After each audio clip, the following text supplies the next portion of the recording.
Hey everybody, today I'm going to be breaking down the Ryan Johansen trade tree. I have the jersey just for it.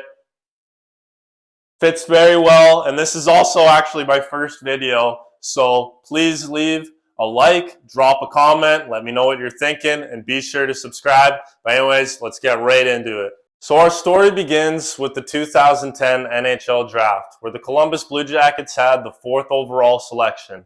And with that pick, they drafted center Ryan Johansen. And he looked exactly like what the Blue Jackets had been looking for since the beginning of their existence. A player who could become a first-line center. And that's exactly what Ryan Johansen was becoming in Columbus. He evolved into this first-line center. He played there for about 4.5 seasons, and in his final full season with the Blue Jackets, he put up a 71-point season, which still stands as a career high for him. At this point, it just looked like he was going to get drastically better and that he was just going to be this perfect first-line center for them. Unfortunately, the 2015-16 season comes about, and it was a disastrous start, and quickly the Blue Jackets brought in head coach John Tortorella. And him and Johansen reportedly did not get along whatsoever. So it was a few months later where we saw Ryan Johansen get traded to the Nashville Predators in exchange for Seth Jones.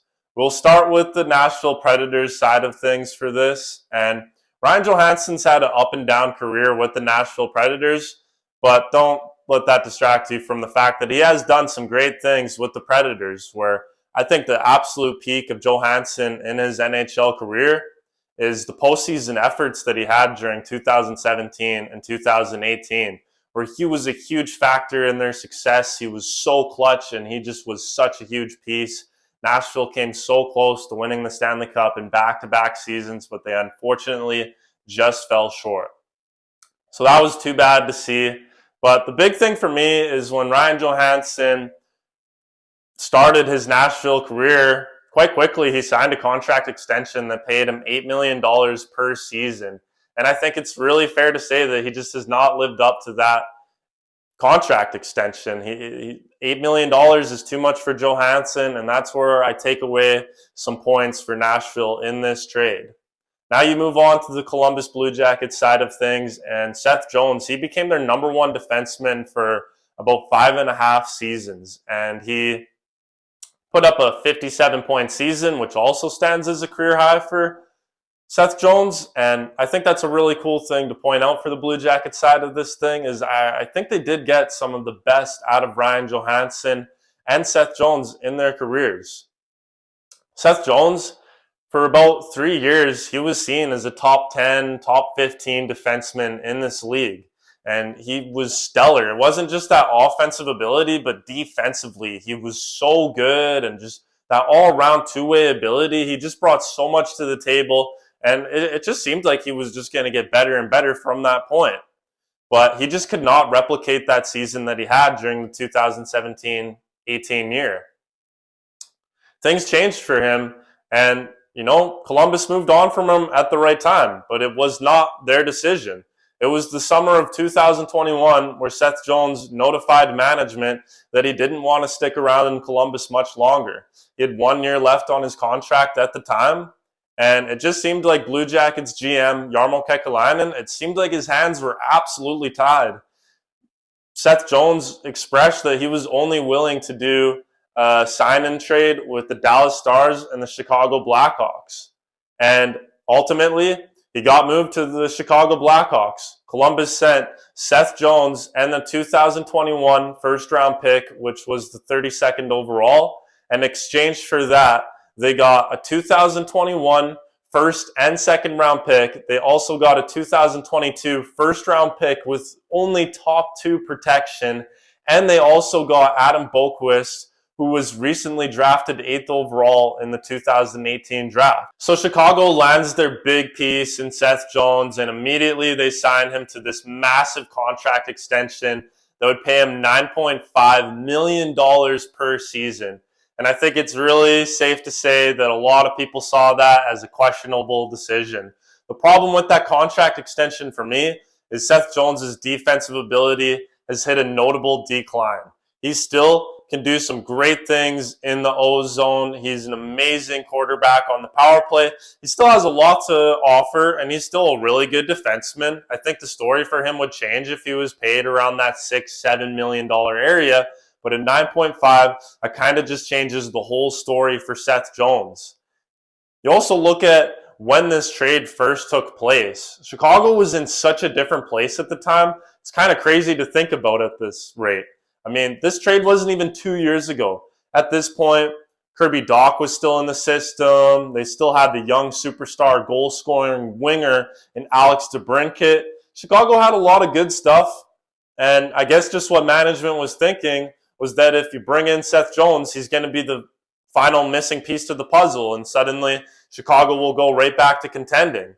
But they head into the next season, and that was not the story whatsoever. It was a disastrous season, and by the end of the year, they ended up at the very bottom of the standings. It just did not go to plan whatsoever.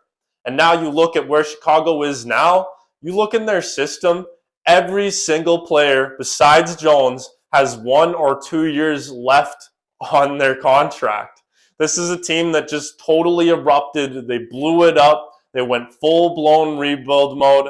And just now you awkwardly have Seth Jones floating around with that $9.5 million price tag.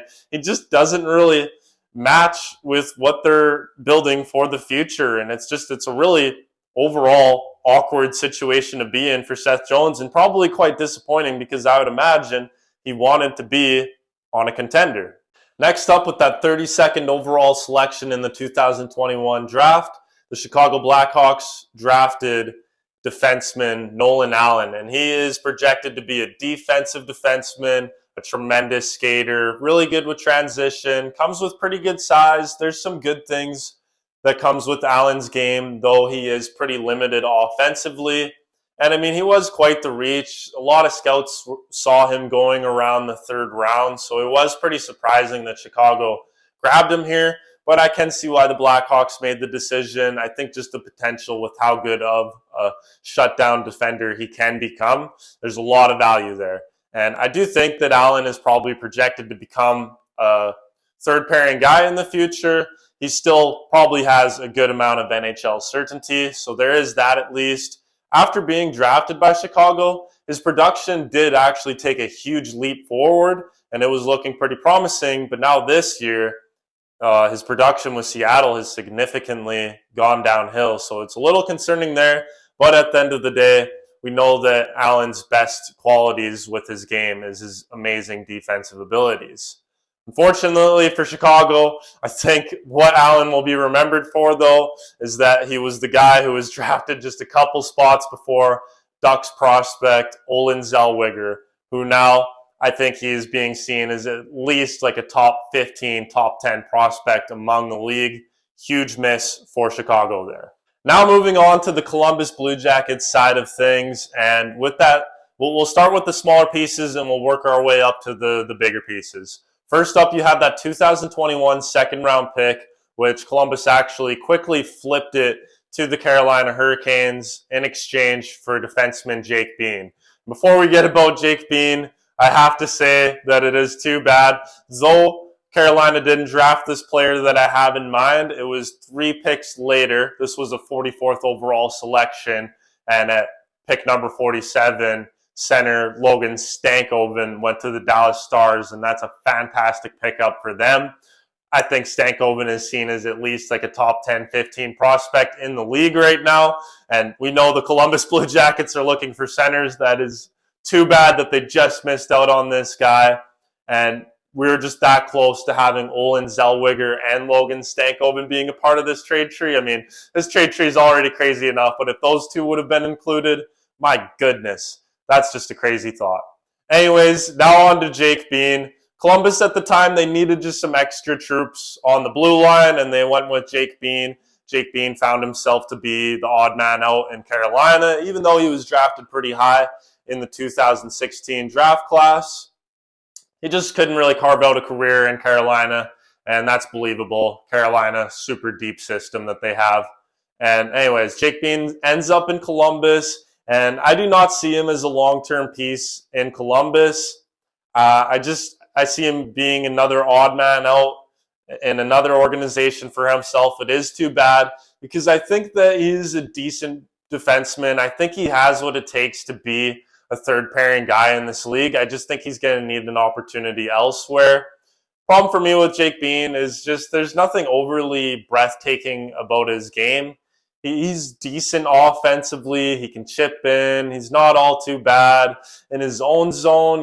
Like he's decent, but there's just nothing too crazy that stands out about Jake Bean's game. Next up, we have defenseman Adam Boqvist, who, like I said, he was drafted 8th overall in that 2018 draft. And I was pretty surprised that Chicago actually sent him to the Blue Jackets, but he ended up there. And let's be clear about Boqvist. He is an offensive defenseman. The defensive side of his game clearly needs some work, but he is so talented offensively with just his elite vision, his booming shot. He's just so good with his accuracy. He's just really, really dangerous in the offensive zone, and he's still only 22 years old. I think he's going to get drastically better, and just thinking of what his full potential could be with his ceiling offensively is a scary thought. He's already capable of quarterbacking a #1 power play in the NHL, which is no easy feat. So the fact that he can do that is a really big sign that he is going to have a good, successful, lengthy NHL career. Super happy that the Blue Jackets have him. I'm not 100% sure if he actually will be a building block in Columbus. Nonetheless, like I was saying, he's going to have a great career. But the Blue Jackets, they have a super deep prospect pool with plenty of defensemen in the mix. You got examples like David Jiricek, Denton Mateychuk, Stanislav Svozil, Corson Kuhlmans. So I think for that reason, it's hard to say that Adam Boqvist will 100% be a part of the Blue Jackets' plans. Even if he doesn't stay in Columbus, I think that he'll at least bring back a great return, and then that will make this trade tree even that more crazy. So it's really exciting to see what will happen with Adam Boqvist, but I think he's a really stellar player, and there's just so much potential there. I think his biggest weakness would be just how risky he can be. He always just goes for this crazy pinch to try and keep the offense going. He's just itching to keep the offense going. He just doesn't really think about what's going to be happening back there. With that being said, though, I think in Columbus, Boqvist hasn't exactly had the most perfect defenseman by his side. I think if you pair Boqvist with a really good defensive defenseman, the Boqvist is going to shine even more, and then that's going to allow him to comfortably stay in the O zone and just focus on what he does best, which is that offensive production that he can do, just the magic that he does in the O zone. Great stuff. So I think that makes it even more of a mystery with Boqvist. Pair him with the right guy, and you're really going to see what you got with Adam Boqvist. So it's really exciting to see what's going to happen next with Boqvist's career. He's 1 point away from a career high as well. Ever since he's gone to Columbus, the production has been going up and up. Next up, we have one of my favorite pieces in this trade tree, and that would be the 2021 first-round pick that ended up being Cole Sillinger. At 12th overall, and I'll also throw some shade at the Ottawa Senators, who at 10th overall, they drafted Tyler Boucher, which was just totally off the board. It was a terrible decision to make, and that's what blessed the Blue Jackets with getting Cole Sillinger. And also that 11th overall pick was surrendered by the Arizona Coyotes because they cheated or whatever, draft combines or whatever. Anyways, with Cole Sillinger, he's already played more than 100 NHL games, which is crazy for a teenager. He was the first player in this draft class to actually play in the NHL. Played the full season as an 18-year-old. He had 16 goals. He just showed so much promise. And that's the thing with Cole Sillinger, is I just think he has so many ingredients to his game that is going to allow him to be just such a super successful center in this league. I think he'll at least pan out to be a second-line center. If it doesn't really go to plan, I think he'll, kind of fall around that third-line center area, middle six kind of guy. But I think he's going to be a really special player. And what he's already done in his career, it just shows that he's going to have such a bright future. Where he is right now, he unfortunately could not avoid the notorious sophomore slump. So now he was recently just sent down to the Cleveland Monsters, where he's a point per game player already, which is a good sign. Management's hope is that he will go with the Monsters for a lengthy postseason run, which I think will be really good for him with his development and just give him some confidence heading into next season. And I think that was a big problem for Cole Sillinger this year. Just not a lot of confidence, and also some inconsistencies with Columbus's head coach, Brad Larson, who makes questionable decisions all the time. I don't really see eye to eye with him, and he did my boy Sillinger dirty all season long. So that's going to be something that Sillinger is going to have to overcome. It's just this ugly season that he had. But outside of the production, I mean, he finished with about 11 points, I think it is. But outside of that production, what he does away from the puck is there's just so much to like about Sillinger. He comes with really good size. He's 6'1". He's already past 200 pounds. I think as he matures, he's going to learn how to use his body better. He's going to be somebody who's going to be able to deliver big checks and hits, and he's just going to be a strong forechecker. He's already a decent forechecker, but it still has to come along. And when he gets older, I think he really is going to be so much better in certain areas in his game. Already, such a talented man on the dot. He's so good at faceoffs, and I think he's going to be a key guy moving forward for the Blue Jackets when important faceoffs are needed to be taken. So there's so much to like about Sillinger. Such a high level of skill this guy has, the way he moves the puck, and his elite shot. I think he has what it takes to have one of the best shots from this 2021 draft class. There's just so much to like about Sillinger. His biggest weakness would probably be his skating, but I do think that it's not going to hold him back, and I think it will improve as the years go by. This player is still so young. He's still only 19 years old, and just thinking of where Sillinger will be by the time he's 21, 22, 23, it's a scary thought. I think he's going to put it all together eventually, and he's going to show that he has all of these attributes to his game that is exactly what is needed for a successful top six center in this league. Now, finally, we have the last piece in the trade tree, and it is the most important piece in the trade tree. Remember, the Blackhawks headed into the 2021-22 season with high expectations, but it did not go to plan whatsoever. And long story short, the Blackhawks ended up surrendering their 6th overall selection to the Blue Jackets because that draft pick only had top 2 protection. So they did not get to keep it. And that is a terrible way to begin a rebuild, but that is the Blackhawks' reality.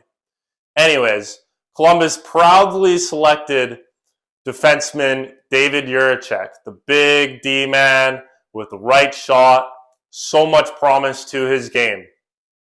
I'll say for starters, I was pretty worried that the Blue Jackets had the 6th overall selection because there was 2 defensemen in this draft class that were projected to go in the top 5, and that would be David Jiricek and Simon Nemec, who went at 2nd overall to the New Jersey Devils. And I will say, at this rate, it's kind of starting to look like David Jiricek probably should have went to the New Jersey Devils, but he didn't. And then at the 5th overall selection, the Flyers, they went for Cutter Gauthier. And I think Cutter Gauthier is going to be a great player. He totally fits that Flyers style of play. I think he's going to be good, but do I think he's going to be better than David Jiricek? No way. David Jiricek has just had a fantastic start to being a draft pick by the Blue Jackets. He heads into the AHL as a 19-year-old, and the points per game average that he's been putting up is historical. What he's doing as a 19-year-old in the AHL is just unheard of. This production is similar to somebody like Shea Theodore or John Carlson, who we both know are having great careers in the NHL. So I think that's really promising for the Blue Jackets and David Jiricek. But it's not just Jiricek's offensive ability that is super intriguing. It's also just the full two-way game that is just totally there. He's amazing in his D zone. He comes with that huge frame. He uses his size really well. And though I think he could use it better, I'm confident that by the time he matures, he's going to know how to use that big frame. properly. And that's what he's going to bring to the table. He's got this really long stick. He's really good at breaking up plays in his own zone. He knows how to get the puck out of his own zone. And I mean, that's what you want with the defenseman. Jiricek is stellar at that. He's really good with transition, the way he moves the puck. He's got great vision. He's just opens up lanes. He's good with feeding a mean dish. And then in the O-zone, his most dangerous weapon would be his amazing shot. It's just an absolute cannon, and it is just it's a game breaker, I would say. What he can deliver from the point can just totally change the game. That's an unpredictable thing to deal with in the NHL. It's just not knowing what's going to happen after a cannon of a shot from the blue line. And David Jiricek is just always itching to get that going. So, it's going to be exciting to see him haunt goalies from the point for a very long time. So there's just a lot of value with David Jiricek all around. I think he's going to be super amazing. I think he's so close to being NHL ready. I could see him being in the Blue Jackets lineup next season, though another season in the AHL wouldn't hurt for his development. I think it would be good, maybe even half of a season in the AHL. We'll see what Columbus does with him. Nonetheless, they have such a fantastic player in David Jiricek. And you look at the overall situation. Columbus originally traded Seth Jones, a right-handed defenseman, and they get one back in David Jiricek. And it's not just that, but David Jiricek himself could be better than Seth Jones, which is just crazy. It's a huge value for the Blue Jackets to get in return in this trade tree. You have David Jiricek, but on top of that, you also get Cole Sillinger, Adam Boqvist, and even Jake Bean. It's just an unbelievable job by Blue Jackets GM Jarmo Kekalainen. Just hits the ball out of the park. Stellar trade, and just an even more exciting trade tree that will clearly go on for a very long time.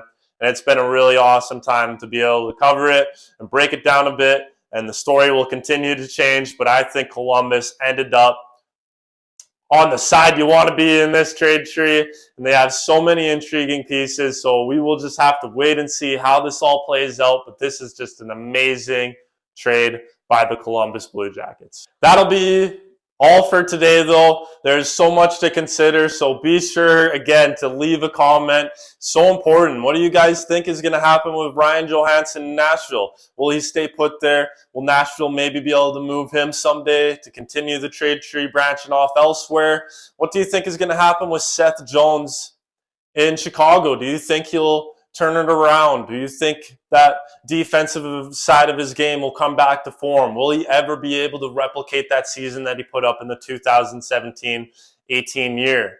Then on the Columbus Blue Jackets side of things, which piece is your favorite? Are you a big David Jiricek guy? Are you all about Cole Sillinger? Do you have high belief in Adam Boqvist? Let me know what you were thinking in the comment section below.